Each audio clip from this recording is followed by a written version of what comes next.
Eu sempre achei que o dia do casamento do meu filho seria o mais bonito da minha vida. Eu me enganei.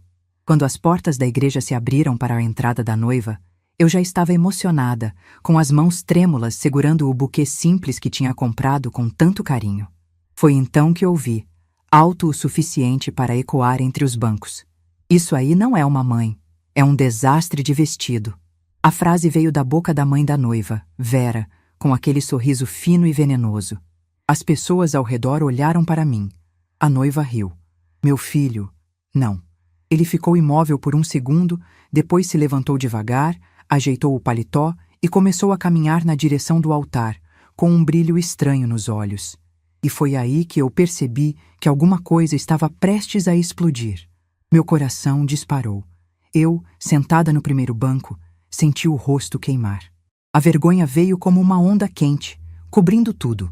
O teto alto da igreja, as flores caras, os convidados bem vestidos, as câmeras apontadas para nós. De repente, parecia que todo mundo estava vendo só uma coisa: a costureira de bairro, de mais de 60 anos, que ousou entrar naquele cenário chique com um vestido que ela mesma tinha feito. Um desastre de vestido, como Vera disse. Eu olhei para o meu filho, o Lucas, caminhando em direção ao altar. Ele não olhava para a noiva, nem para o padre. Ele olhava para mim. Havia dor, mas também decisão no olhar dele. Por um instante, eu temi que ele estivesse indo me pedir para aguentar calada, para não estragar o grande dia. Em vez disso, ele subiu os 2 degraus do altar, pegou o microfone das mãos do cerimonialista e respirou fundo, como se estivesse prestes a pular de um penhasco. Mas antes de continuar, quero te fazer um convite muito especial. Inscreva-se no canal e deixe o seu like. Isso me ajuda a ver que você me apoia e que está gostando das minhas histórias. E comenta aqui embaixo de qual cidade você está assistindo. Agora, vamos continuar. Padre, só um minutinho, ele disse, com a voz firme, mas embargada. Eu preciso falar alguma coisa antes que essa cerimônia continue. A igreja inteira ficou em silêncio. Vera ajeitou o colar caro no pescoço, impaciente, como quem estava lidando com uma criança mimada. A noiva, Clara, soltou uma risadinha nervosa, como se aquilo fosse só mais uma excentricidade do noivo. Eu, ali no banco, queria desaparecer. Ao mesmo tempo, algo dentro de mim dizia que aquele momento ia mudar tudo, para sempre. Lucas respirou fundo mais uma vez e olhou direto para a mãe da noiva. Dona Vera, a senhora acabou de dizer que minha mãe é um desastre de vestido. Alguns convidados arregalaram os olhos. O comentário, que era para ser cochicho maldoso, tinha sido ouvido por mais gente do que Vera imaginava. Ela tentou disfarçar. Ai, meu filho, você entendeu errado. Foi só uma brincadeira. Não foi brincadeira. Ele cortou, ainda calmo. Mas já que estamos falando de desastre, eu acho que está na hora de todo mundo aqui saber quem é que realmente está prestes a cometer um. Naquele instante, eu me vi voltando no tempo. A igreja sumiu da minha frente por alguns segundos, e tudo o que eu enxerguei foi o pequeno barraco de madeira onde eu criei o Lucas, só nós 2. As noites em claro costurando, os ônibus lotados, as marmitas que eu trazia de casa para não gastar. O uniforme dele passado com cuidado, mesmo quando faltava sabão. Eu nunca imaginei que um dia estaria ali, sendo julgada por um vestido que eu mesma fiz, numa igreja cheia de gente que nunca soube o que era escolher entre pagar a luz ou comprar carne. Lucas continuou falando, e cada palavra era como se ele estivesse abrindo uma gaveta do nosso passado. Essa mulher aí, que a senhora chamou de desastre, vendeu almoço para comprar meu jantar. Costurou até sangrar os dedos para pagar a minha faculdade. Ficou sem R$1 no bolso para eu não ir para a escola de chinelo furado. E hoje eu tô aqui, neste terno caro que a senhora acha tão adequado por causa dela. Eu vi alguns olhos marejando nos bancos mais próximos.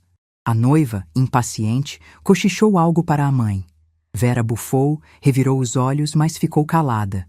Era a primeira vez, em anos, que eu via aquelas duas sem resposta pronta na ponta da língua. Meu peito se encheu de um orgulho misturado com dor. Eu sabia que Lucas me amava, mas nunca imaginei que ele fosse expor tudo aquilo na frente de tanta gente. Ao mesmo tempo, uma pergunta começou a martelar na minha cabeça. Por que ele estava fazendo isso agora? O que mais ele sabia? Que decisão ele tinha tomado antes de subir naquele altar? Ele então respirou fundo e olhou para a noiva, olhos nos olhos. Clara, você quer mesmo se casar comigo? Perguntou, ainda com o microfone na mão.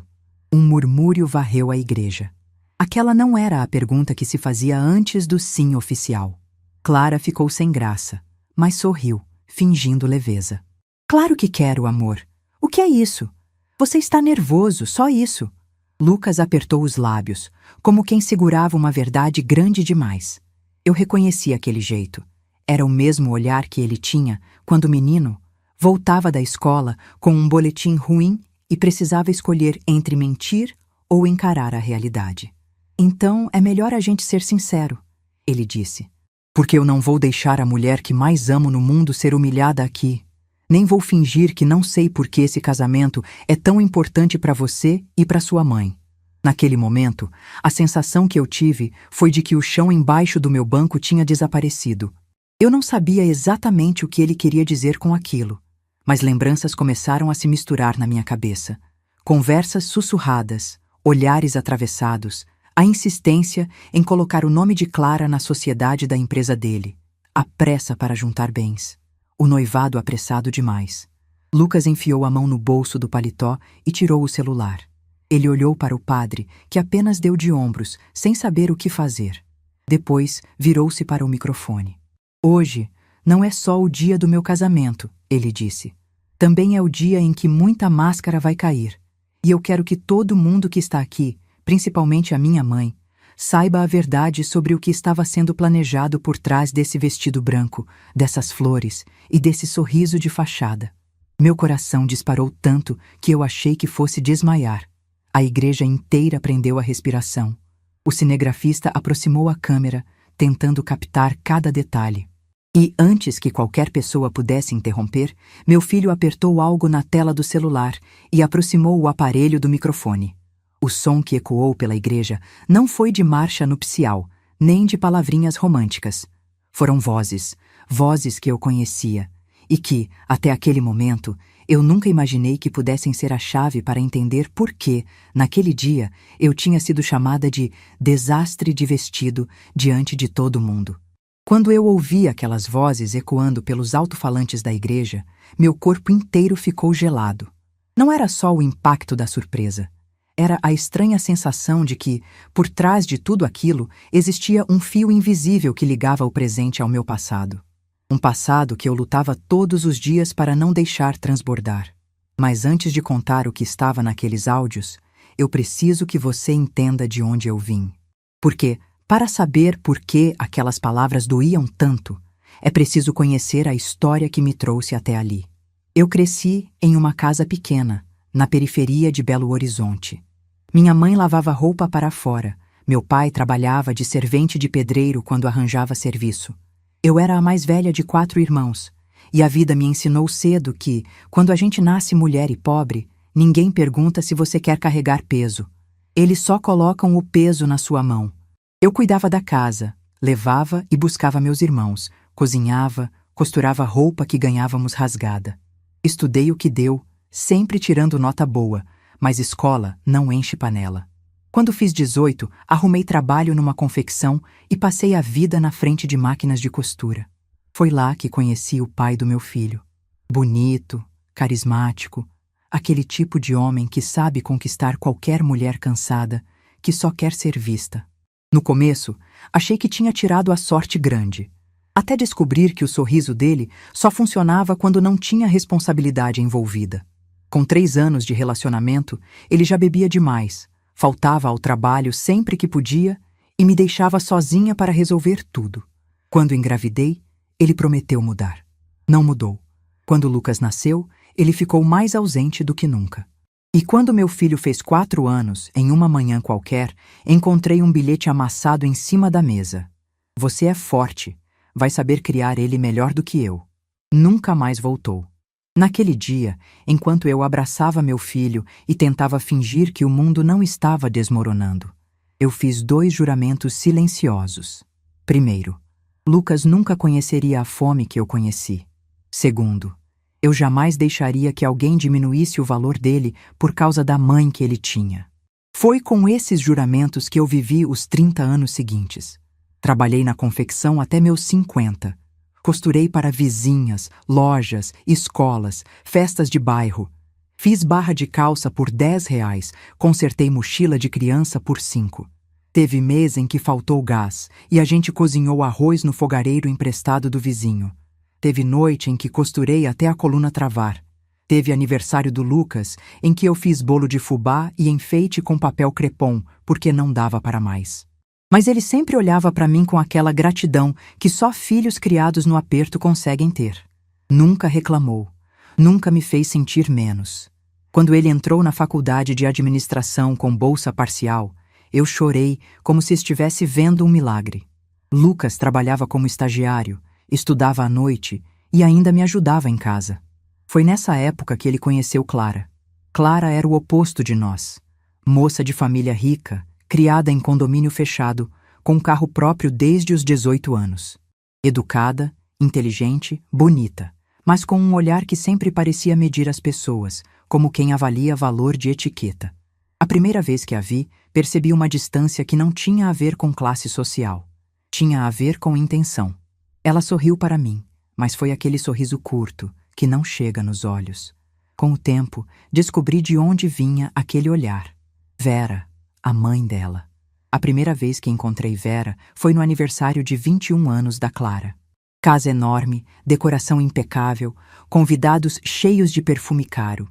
Eu me sentia deslocada, mesmo com a minha melhor roupa, que, claro, era feita por mim. Vera me observou como quem observa uma mancha no chão. Quando me aproximei para cumprimentá-la, ela respondeu com um aperto de mão frouxo e um "Ah, é a mãe do Lucas, né?" Como se estivesse dizendo, "É só isso?" Desde aquele dia, cada encontro com ela era uma pequena batalha silenciosa. Comentários disfarçados de elogio, perguntas que insinuavam incapacidade, comparações que fingiam inocência. Clara, ao lado dela, repetia suas expressões como se estivesse aprendendo um script. Quando Lucas contou que ia casar, eu não quis atrapalhar. O amor deixa a gente cega, mas a dor ensina a ficar quieta. Só que conforme o noivado avançava, começaram a surgir sinais estranhos. Discussões sobre bens, sugestões de Vera para Lucas, misturar tudo, propostas bondosas da família dela para investir na empresa que meu filho estava abrindo com tanto esforço. Eu via os movimentos, mas não tinha provas. Lucas desconversava dizendo que estava tudo bem, e eu tentava acreditar. Mas 3 dias antes do casamento, o destino resolveu me mostrar que não estava. Naquele dia, fui até a casa de Clara para experimentar o vestido que tinha feito com minhas próprias mãos. Um vestido simples, mas digno, com renda delicada e caimento perfeito, costurado ponto por ponto enquanto eu rezava para nada dar errado. Clara abriu a porta com impaciência. "Ah, é você. Entra." Vera veio logo atrás, com aquele olhar que parecia um scanner de loja cara. "Esse é o vestido?" ela perguntou, com a voz afiada. "É sim", eu disse, tentando sorrir. "Fiz com muito carinho." Foi aí que ela riu. "Minha querida, isso é coisa de feira. Aqui não é casamento de bairro." Clara riu junto. E naquele momento, pela primeira vez em muitos anos, eu senti vontade de chorar na frente de alguém. Não chorei. Engoli em seco, baixei os olhos e respirei fundo. Quando saí da casa delas, encontrei Lucas do lado de fora, encostado no carro. Ele parecia ter ouvido parte da conversa. "Mãe", disse apenas. E naquele olhar, eu vi algo quebrando dentro dele. Naquele mesmo dia, ele tomou a decisão que mudaria tudo. Ele não me contou. Mas agora, enquanto aquelas vozes saíam dos alto-falantes da igreja, as vozes de Clara e Vera falando sobre dinheiro, interesse, sociedade e herança, eu entendi. Meu filho tinha contado até 3. E decidiu que não ia deixar 2 mulheres com sobrenome caro transformarem o amor dele num negócio. Quando o áudio terminou, a igreja inteira estava muda. Lucas desligou o celular, ergueu o rosto e disse: "Agora vocês entendem por que eu precisei parar tudo antes que fosse tarde?" E eu senti as pernas fraquejarem. Não pelo escândalo, não pela vergonha, mas porque, depois de tantos anos, percebi que meu filho tinha herdado de mim a única coisa que eu nunca precisei ensinar: coragem. Quando o silêncio tomou a igreja depois dos áudios, eu pude finalmente enxergar Clara do jeito que eu devia ter enxergado desde o começo. Ela estava pálida, apertando o buquê com tanta força que as flores pareciam murchar nas mãos dela. A expressão era de alguém que tinha sido pega de surpresa, mas não de inocência ofendida. Era de cálculo, de quem tentava, em segundos, reorganizar o tabuleiro para não perder a partida. Vera, por outro lado, ainda tentava manter a pose. Ajustou o colar caro no pescoço, empinou o queixo e cruzou os braços como quem se recusa a aceitar qualquer verdade que não seja a própria. Mas o tremor leve na boca dela, aquele tremor, entregava tudo. Eu sabia reconhecer quando alguém perdia o controle, mesmo tentando parecer de mármore. A vida me ensinou a ler pessoas sem que elas percebessem, e Vera, ali, tremia. Mas antes de explicar o que aconteceu naquele altar, eu preciso que você entenda como chegamos até ali. Porque Clara não começou sendo cruel. Ela começou sendo encantadora. Lucas conheceu Clara na faculdade, e desde o primeiro dia, ele chegou em casa falando dela como quem fala de uma novidade bonita que apareceu na vida. Mãe, ela é inteligente, trabalha, estuda, ajuda os pais, parece gente boa. E eu, como mãe, quis acreditar. Porque quando um filho brilha falando de alguém, a gente quer que seja coisa boa. A primeira vez que ela veio aqui em casa, eu fiz um estrogonofe simples, arroz soltinho e salada com o que eu tinha. Ela comeu pouco, elogiou quase nada e passou boa parte do tempo olhando ao redor como se estivesse turistando num lugar que não conhecia. Nossa, que bairro movimentado, ela disse. Não era um elogio, era aviso. Mesmo assim, Lucas sorria para ela como sorria para a vida, com esperança, e eu tentava sorrir junto. Mas com o tempo, fui percebendo o que existia por trás daquele sorriso dela que parava sempre antes de alcançar os olhos. Era um olhar que calculava, media, pesava, catalogava. Mediam meu jeito simples de falar, mediam minha casa, mediam meu trabalho e mediam o valor do meu filho. Foi numa tarde qualquer, alguns meses antes do noivado, que eu notei a primeira rachadura na fachada perfeita. Clara tinha vindo buscar o Lucas para um jantar com os pais dela. Enquanto ele terminava de se arrumar no quarto, eu ofereci um copo de suco a ela. Ai, dona Helena, eu até tomo, mas... Ela olhou o copo e franziu o nariz. Isso é suco de caixinha? Eu sorri. É sim, minha flor. Quer gelo? Ela deu um passo para trás. Ah, obrigada, mas não posso. Intolerância ao corante, sabe? Eu sabia que era mentira. Ninguém fica intolerante olhando para um copo de suco. Mas não falei nada. Apenas devolvi o copo à mesa e limpei a mão no pano de prato como se quisesse apagar o desconforto. Lucas saiu do quarto logo depois. Vamos? Vamos! Ela respondeu, já recuperando o sorriso decorado. Quando eles saíram, Clara achou que eu não tinha ouvido, mas a janela estava aberta. Amor, você precisa ajudar sua mãe a melhorar um pouco essas coisas. Não dá para receber gente assim. Assim. Gente assim. A frase ficou ecoando na minha cabeça por semanas. Mas eu engoli.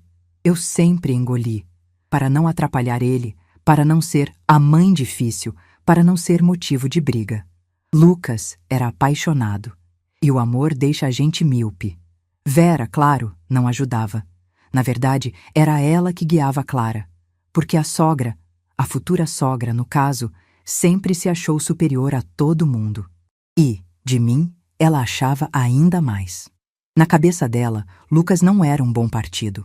Até o dia em que descobriu que ele estava abrindo a própria empresa, que tinha conseguido um investidor, que o negócio estava crescendo e que meu filho, meu menino, estava virando um homem de sucesso sem depender de ninguém. Foi aí que as risadas dela para mim começaram a mudar. Antes eram risadinhas de deboche. Depois viraram risadinhas de interesse. Sei reconhecer esses sons. A vida me fez especialista. Nos meses seguintes, a pressão começou. Primeiro, comentários soltos sobre como seria bom juntar os patrimônios. Depois, sugestões de que Clara poderia ajudar a administrar a empresa. já que tinha estudo para isso. Depois, as reuniões de família em que o nome de Vera sempre aparecia em alguma ideia de investimento. Eu assistia tudo calada, observando. Lucas tentava evitar essas conversas, mas Clara era insistente. Foi numa noite chuvosa que eu ouvi Lucas discutindo com ela ao telefone. Clara, eu não vou colocar seu nome na empresa. Uma pausa. Não importa se sua mãe acha que é o certo. Eu não vou. Silêncio longo. Clara, você está me ouvindo? Eu fiquei na cozinha, parada, segurando o pano molhado entre as mãos. Senti um arrepio percorrer minhas costas. Clara estava defendendo algo que não era amor, era plano. E quando o noivado foi anunciado, eu entendi que eles iam tentar do jeito mais bonito, sorrindo para a câmera, posando com alianças, organizando uma festa digna de revista, enquanto planejavam transformar meu filho em sócio marionete.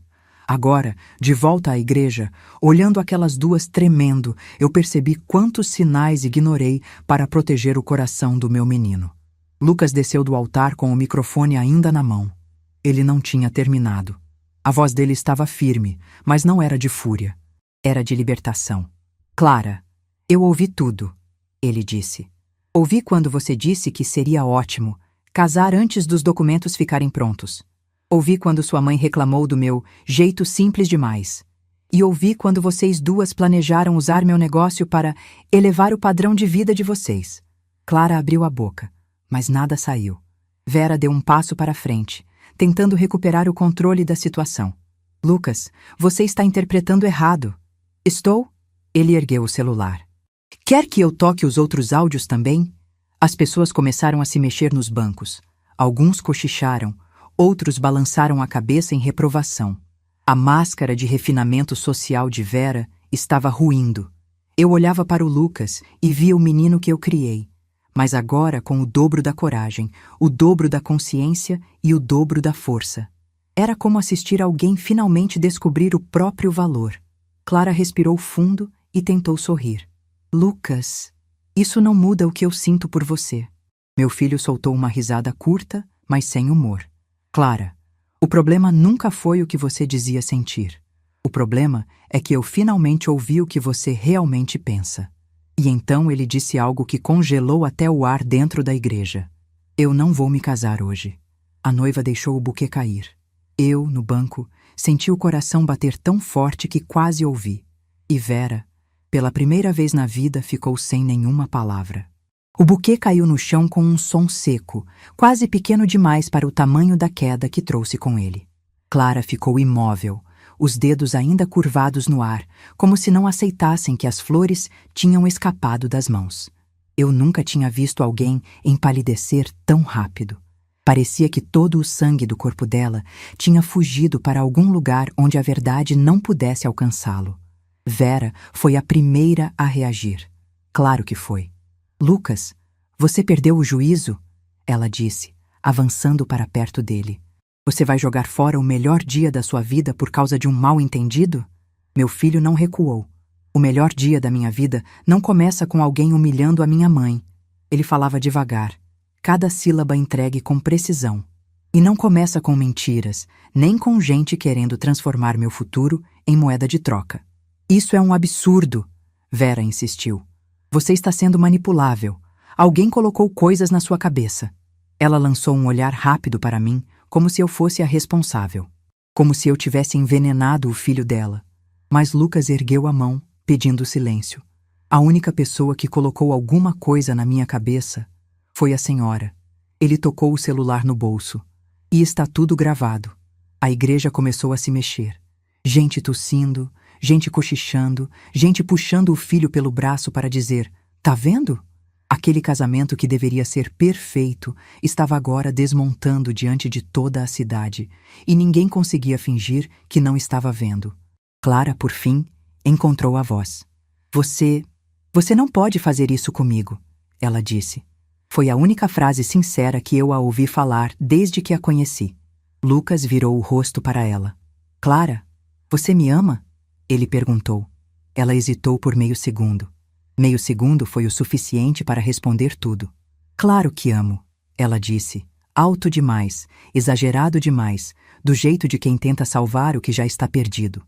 Lucas apertou os lábios, como quem finalmente aceita a realidade que vinha tentando negar há meses. Então, por que você ficou em silêncio quando sua mãe me chamou de bom negócio? Por que você riu quando ela disse que minha empresa seria a garantia de futuro financeiro de vocês duas? Por que você nunca defendeu minha mãe das provocações dela? Ele respirou fundo. Amor não vive de silêncio. Clara começou a chorar, mas eram lágrimas corretas, colocadas no momento certo. Lágrimas de quem aprendeu desde pequena que chorar resolve portas que não se abrem na palavra. Mas Lucas já não era um menino. E não era burro. Ele virou-se para o padre. Desculpa, senhor, eu não posso continuar. O padre apenas assentiu. Nunca vi um homem tão aliviado por um casamento ter sido interrompido. Foi então que Vera perdeu a compostura de vez. Você vai se arrepender disso, ela gritou. O que sua mãe tem para te oferecer? Hein? Ela vai te sustentar? Vai te dar futuro? Quando ela disse isso, eu senti uma dor que não era nova, mas não era pequena. Era a velha dor de ser pobre, de ser julgada, de ser tratada como menos.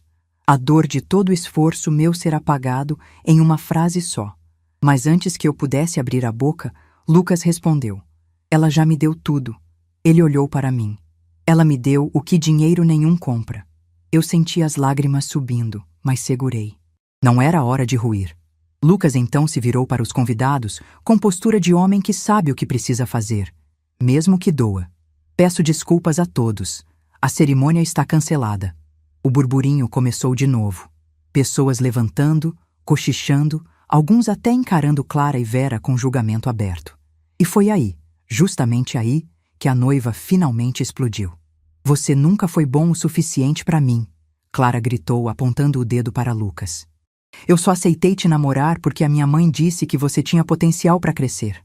Mas olha só você, um ingrato, jogando fora a chance de ascender na vida por causa dessa... Ela olhou para mim.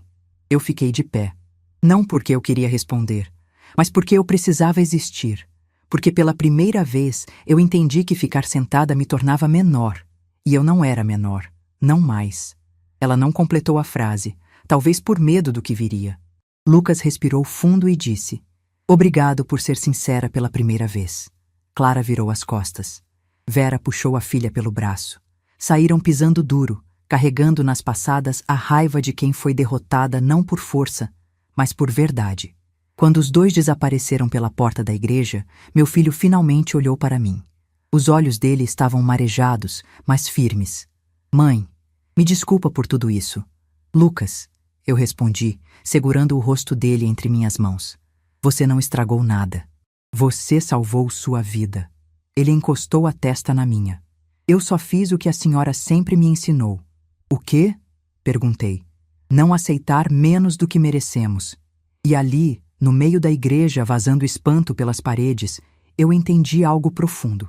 Às vezes, Deus coloca a gente em cenas dolorosas não para nos machucar, mas para revelar quem realmente está do nosso lado.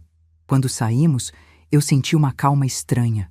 Uma calma que só aparece quando a verdade finalmente toma seu lugar. Mal sabia eu que aquele seria apenas o primeiro capítulo da batalha que estava por vir. Porque Vera não era uma mulher que aceitava perder.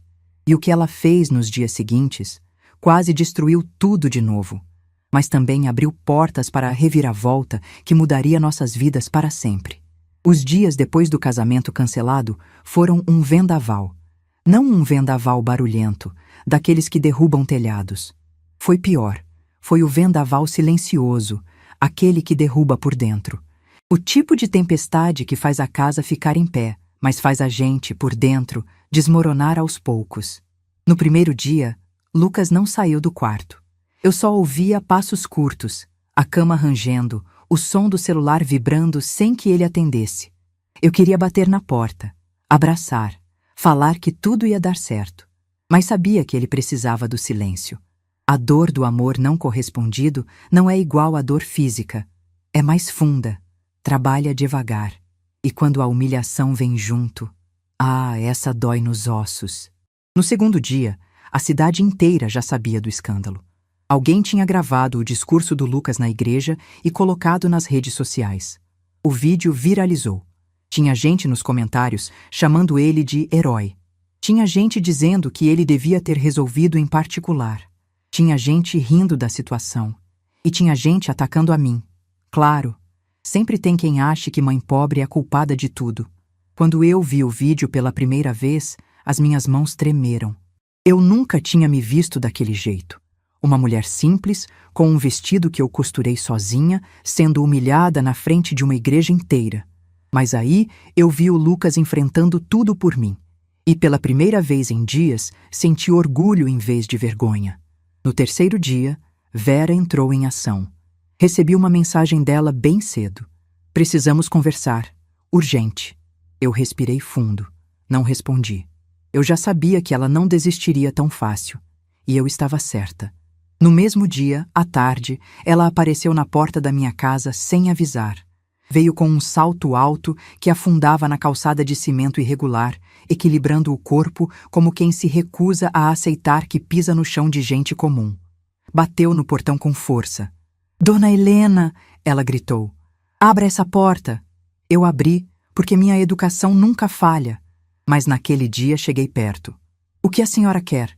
perguntei, firme. Ela entrou sem pedir permissão, como se aquela fosse a casa dela. Olhou ao redor com desprezo. "Onde está o Lucas?" "Descansando", respondi. "O que a senhora precisa?" Ela virou para mim, olhos estreitos, como predadora que não sabe que está prestes a perder os dentes. "Ele vai se casar com a Clara", ela disse, categórica. "E a senhora vai convencer ele disso." Eu pisquei devagar. "Eu?" "Sim", ela ergueu a voz. "O escândalo que vocês causaram acabou com a reputação da minha filha. As pessoas estão dizendo horrores na internet. E tudo porque ele resolveu fazer aquele showzinho barato." Eu dei um passo para trás, surpresa com a audácia. "Showzinho? A senhora ouviu os áudios?" Vera desviou o olhar. "Isso é irrelevante. Todo casal briga. Todo casal diz coisas que não quer. Mas casamento é compromisso, é união de famílias." Agora eu entendi. Não era amor, nunca foi. Era status, aparência. O sobrenome dela não podia ser arranhado. Olhei para Vera como quem finalmente enxerga um objeto que estava desfocado por anos. "Meu filho não vai casar com alguém que não o ama", disse. "E muito menos com alguém que me humilha." Ela deu uma risada seca. "Amar? Minha filha ama o futuro que ele pode dar. Ama a oportunidade de crescer. A senhora acha que alguém hoje em dia casa por amor?" Eu senti queimar dentro de mim uma raiva antiga, acumulada desde os tempos em que o pai do Lucas me chamava de pouca coisa. Era uma raiva silenciosa que não grita, mas transforma. "A senhora acha que pode mandar na vida de todo mundo", eu disse. "Mas não pode. Nem na minha, nem na do Lucas." Vera deu um passo à frente, aproximando o rosto do meu como se quisesse intimidar. "Se ele não voltar atrás, eu acabo com a carreira dele." Ela sussurrou. "Eu conheço gente. Tenho influência. Uma calúnia bem feita pode destruir qualquer empresário." Eu senti o estômago virar, mas não deixei ela ver. "Pode tentar, mas cuidado para não tropeçar na própria mentira." Ela sorriu. "Veremos." E saiu, pisando duro, deixando a porta escancarada atrás de si. Quando ela se foi, meu corpo inteiro tremeu. Não de medo. Era algo mais profundo. Era a sensação de que eu estava prestes a entrar em uma guerra que não escolhi, mas que eu precisava lutar. Porque Vera não era só arrogante, ela era perigosa. Naquela noite, o Lucas finalmente saiu do quarto. Sentou-se à mesa comigo, o rosto cansado, as olheiras marcadas. "Ela veio aqui, né?" ele perguntou. "Veio. E falou o quê? Que você tem que casar, que vai destruir sua carreira se você não fizer isso." Ele respirou fundo. Eu imaginava. Eu o observei. Algo nele tinha mudado. Ele já não parecia um rapaz machucado por um coração partido. Parecia um homem que estava pronto para lutar. "Mãe", ele disse, olhando para mim com uma firmeza que eu nunca tinha visto. "Eu tenho algo para te contar." "O quê, meu filho?" Ele apoiou os cotovelos na mesa, entrelaçou os dedos, respirou fundo. "Antes de tudo isso acontecer, antes do casamento, antes dos áudios, antes da confusão, eu já sabia. Eu descobri tudo. Faz semanas." Eu arregalei os olhos. "Como assim?" Eu não ia me casar, mãe. Eu só estava esperando o momento certo de desmascarar elas. Eu senti o chão fugir por um instante. Mas por quê? Por que não me contou? Por que deixou eu acreditar que... Ele sorriu, triste. Porque eu queria que a senhora visse com os próprios olhos quem elas eram. As lágrimas queimaram meus olhos, mas eu segurei. Lucas continuou. E tem mais uma coisa. Ele hesitou. Eu descobri que não sou o único alvo delas. Como assim? Elas queriam algo seu também. Meu coração quase parou. Meu? Perguntei, a voz falhando. O que eu tenho que elas querem? Lucas baixou o olhar. É isso que eu preciso te contar, mãe. Mas antes, eu preciso te pedir uma coisa. Ele segurou minhas mãos entre as dele. Antes de continuar, me diga aqui nos comentários o que você está achando desta história até agora e o que você faria no lugar dela. Não saia do vídeo, porque o que vem a seguir vai te deixar arrepiado. E então ele completou. Mãe, elas estavam de olho na sua casa. Minha casa? Por quê? Ele olhou para mim com um misto de dor e indignação. Porque elas descobriram que a senhora tem algo que nem sabia que valia tanto. E foi nesse momento que eu percebi. A guerra estava só começando. Quando o Lucas disse que Clara e Vera estavam de olho na minha casa, senti a frase atravessar meu peito como um vento frio. Minha casa? A minha casinha simples, erguida com tijolo comprado aos poucos, com rachadura no canto da sala e um portão que vivia enroscando? Aquilo não fazia sentido. Não podia fazer. Meu filho, eu sussurrei. Por que duas mulheres ricas iam querer justamente a minha casa? Lucas respirou fundo. Apertou minhas mãos como se estivesse preparando meu coração para uma verdade difícil. Mãe, porque elas descobriram algo que a senhora nunca soube. Algo que estava escondido. Algo que o pai deixou para trás. Meu corpo inteiro parou.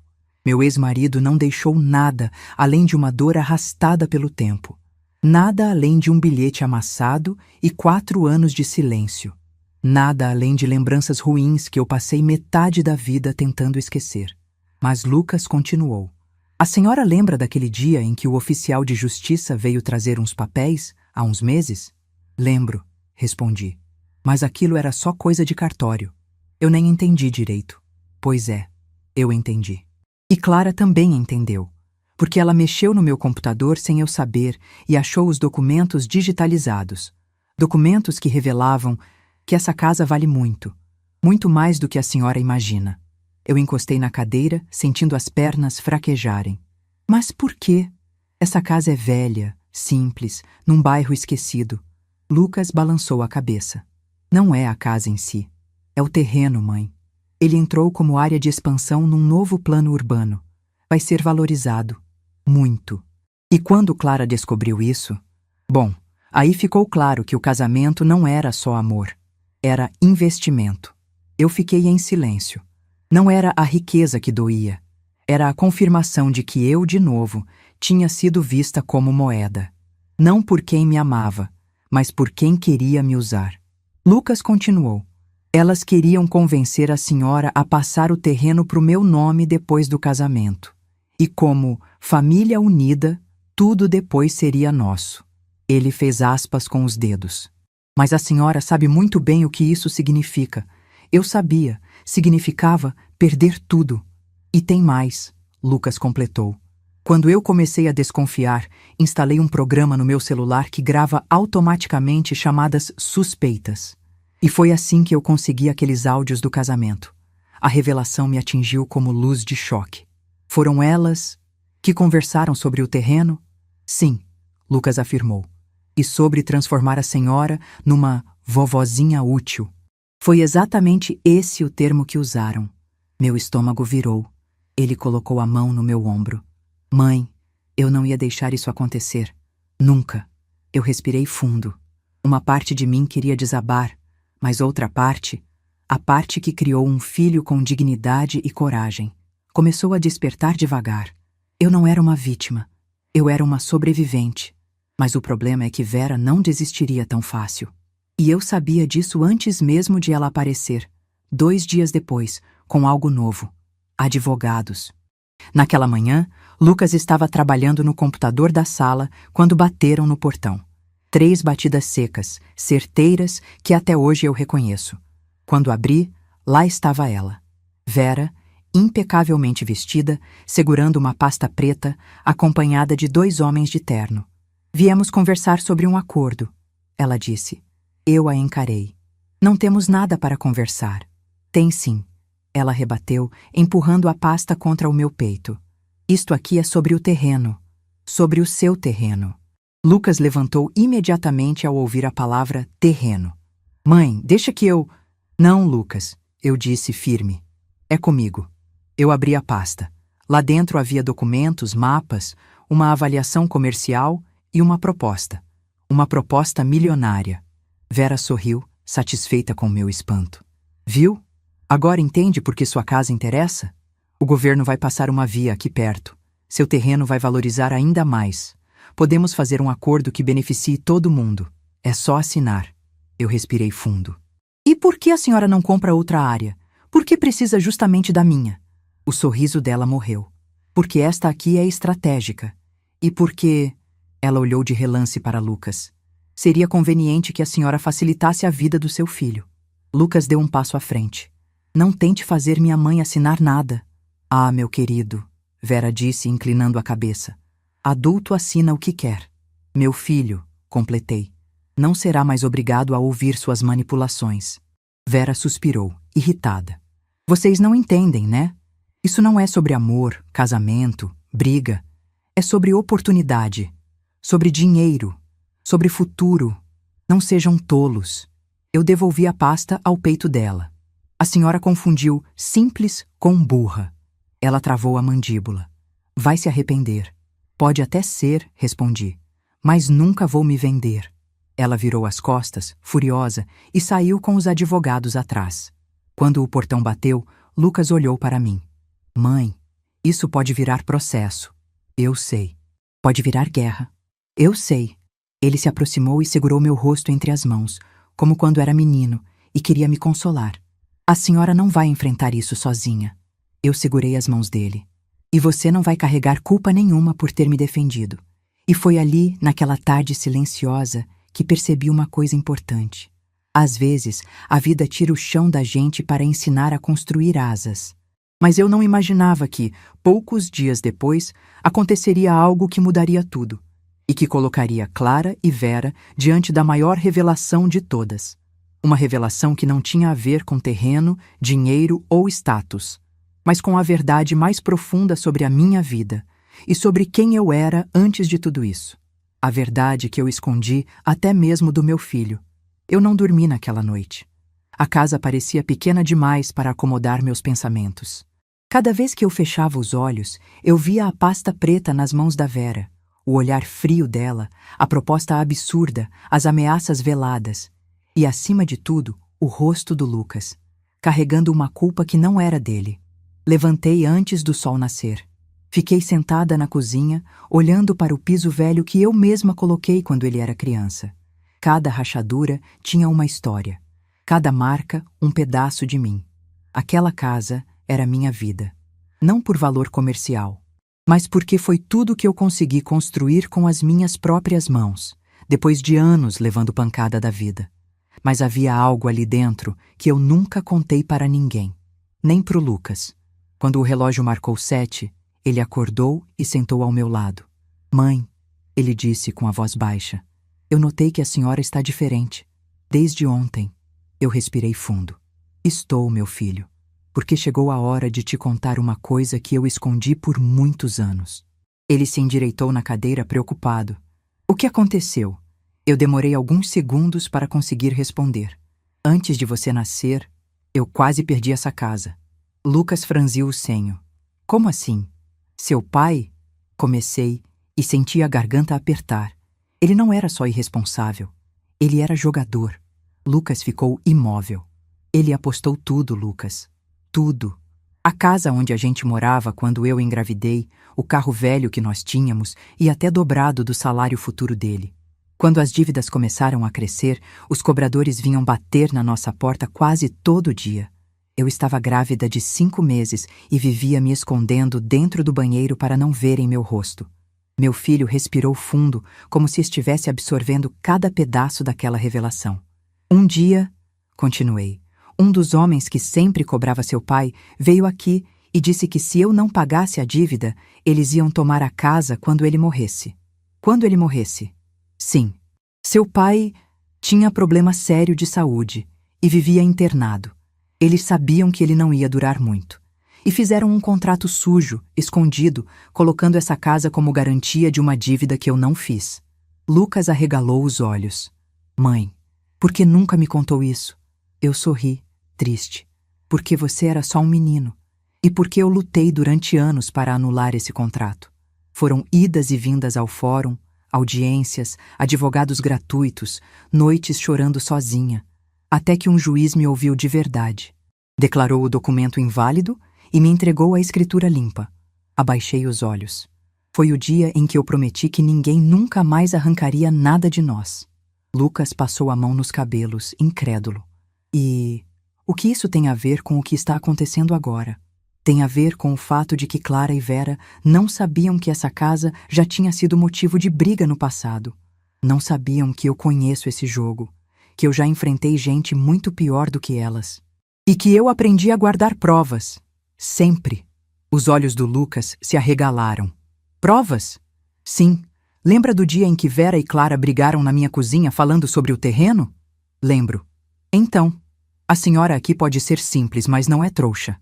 Eu apontei para o armário alto. Tinha um gravador ali em cima. E eu registrei tudo. Lucas ficou alguns segundos sem conseguir falar. Mãe, a senhora... Ele levou a mão ao rosto, emocionado. A senhora é incrível. Eu segurei a mão dele. Não, meu filho. Eu sou uma mulher que aprendeu do pior jeito que, quando o mundo tenta te engolir, você não entrega o pescoço. Lucas se levantou, andou de um lado para o outro, nervoso e aliviado ao mesmo tempo. Mãe, isso muda tudo. A gente pode usar isso contra elas. Eu sei, mas não é para vingança, é para defesa. Claro, ele disse. Mas tem mais uma coisa que eu preciso te contar também. A expressão dele mudou. Ficou séria, densa, carregada. No dia do casamento, antes de você chegar, Clara me procurou no salão paroquial. Disse que, se eu não assinasse o acordo sobre a empresa naquela manhã, ela ia revelar um segredo que destruiria a sua reputação. Eu senti o coração parar. Segredo? Perguntei, a voz quase sumindo. Que segredo? Lucas olhou nos meus olhos, hesitou, e então disse algo que fez meu mundo inteiro tremer. Ela disse que tinha descoberto que eu não sou filho biológico do meu pai. Silêncio. Aquele silêncio que corta, que paralisa, que esvazia a alma. Eu fechei os olhos. A verdade que eu enterrei tão fundo que achei que nunca mais viria à tona estava ali, nas mãos do meu filho. Mãe, é verdade? Eu respirei fundo, como quem puxa de dentro do peito uma vida inteira de dor, culpa e coragem. É. Lucas levou a mão à boca, atordoado. Eu continuei. E está na hora de você saber quem você realmente é. E por que, na verdade, Clara e a mãe dela nunca imaginaram que mexer com nós dois seria o maior erro da vida delas. Em uma pausa curta, mas cheia de peso, eu senti o destino preparando o golpe final. O golpe que encerraria a guerra e revelaria tudo. Quando a palavra saiu da minha boca, eu senti como se tivesse aberto uma porta que mantive trancada por mais de 30 anos. Lucas ficou parado diante de mim, sem piscar, como se estivesse tentando reorganizar o mundo ao redor, um mundo que, até aquele momento, parecia sólido, conhecido, seguro. Agora, tudo tinha rachado. Então, ele disse, engolindo seco, o pai que me criou não é o meu pai? Respirei fundo. O homem que te criou não te criou, Lucas. O quê? Ele nunca te criou, meu filho. Ele nunca esteve presente. Nunca pagou uma lata de leite. Nunca te levou à escola. Nunca segurou sua mão. Me aproximei e toquei o rosto dele. Pai é quem fica. E esse não ficou. Lucas abaixou os olhos, respirando difícil. Então, quem é meu pai? Olhei para a janela, como se lá fora estivesse a resposta que enterrei por tanto tempo. O seu pai, o seu verdadeiro pai, Foi o único homem que me tratou com gentileza numa época da minha vida em que eu só conhecia dureza. Ele era um enfermeiro jovem que trabalhava no pronto atendimento onde eu vivia indo, por conta das crises do seu ex-padrasto. Eu era só uma moça desesperada tentando segurar um relacionamento que já tinha acabado. Fechei os olhos por um instante. Ele cuidou de mim quando eu desmaiei de tanto trabalhar. Comprou um lanche para mim numa noite em que eu não tinha comido nada. Ele me enxergou. E numa dessas noites, quando tudo parecia perdido, eu me permiti sentir algo. Algo que durou pouco, mas foi real. Lucas se sentou, devagar. Por que nunca me contou? As lágrimas finalmente vieram. Porque ele morreu antes de você nascer, um acidente de ambulância. Eu não tive coragem de colocar isso na sua certidão e enfrentar mais uma batalha judicial. E porque minha voz falhou. Porque eu não queria que você crescesse sentindo que não tinha pai. Ele secou os olhos com a mão e me puxou para um abraço apertado. Senti o coração dele bater forte contra o meu peito. Mãe, eu nunca precisei de outro pai além de você. Ficamos assim por um tempo que não sei medir. Um tempo que cicatrizou partes de mim que eu nem lembrava que estavam feridas. Quando nos afastamos, Lucas respirou fundo. Clara sabia disso? Não. Ela só desconfiava. E tentou usar isso contra nós. Ela achou que revelar essa verdade iria te quebrar. Mas me fortaleceu. Ele disse. Porque agora eu entendi. Tudo o que sou, tudo o que conquistei, veio da senhora. Aquela frase me rasgou de dentro para fora, no lugar mais bonito. Mas não tínhamos mais tempo para dor ou saudade. Tínhamos uma batalha para encerrar. 2 dias depois, estávamos diante de Vera e Clara novamente. Mas dessa vez, não como vítimas. Estávamos preparados. O encontro aconteceu no escritório do advogado delas. Elas sentaram do lado de lá da mesa, olhando para nós com arrogância, como se ainda tivessem algum controle sobre a situação. Então, disse Vera, cruzando as pernas com impaciência. Resolveram ser razoáveis? Lucas colocou o celular na mesa, de frente para elas. Nós viemos devolver uma coisa. As duas se entreolharam, confusas.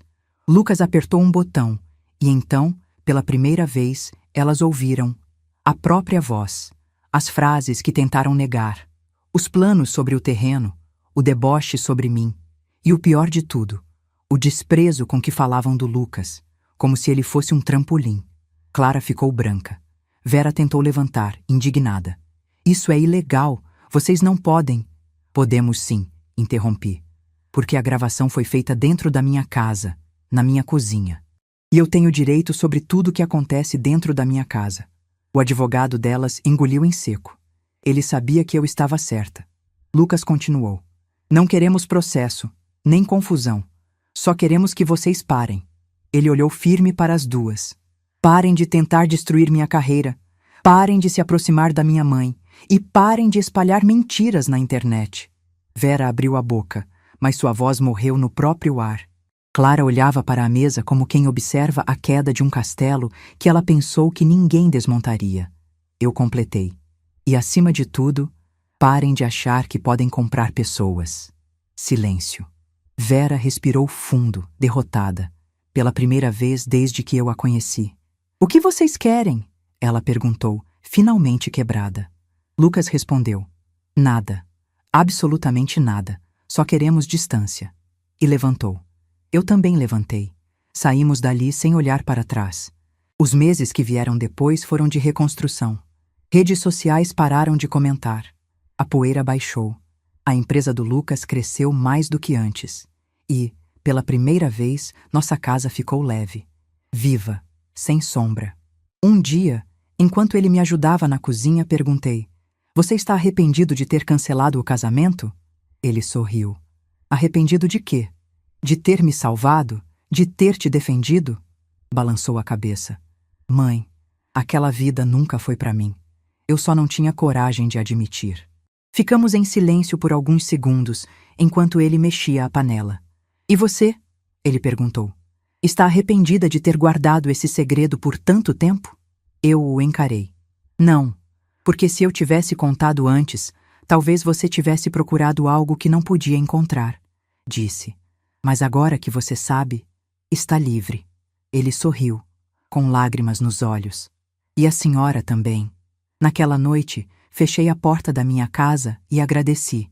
Pelo terreno que agora eu entendia ter valor.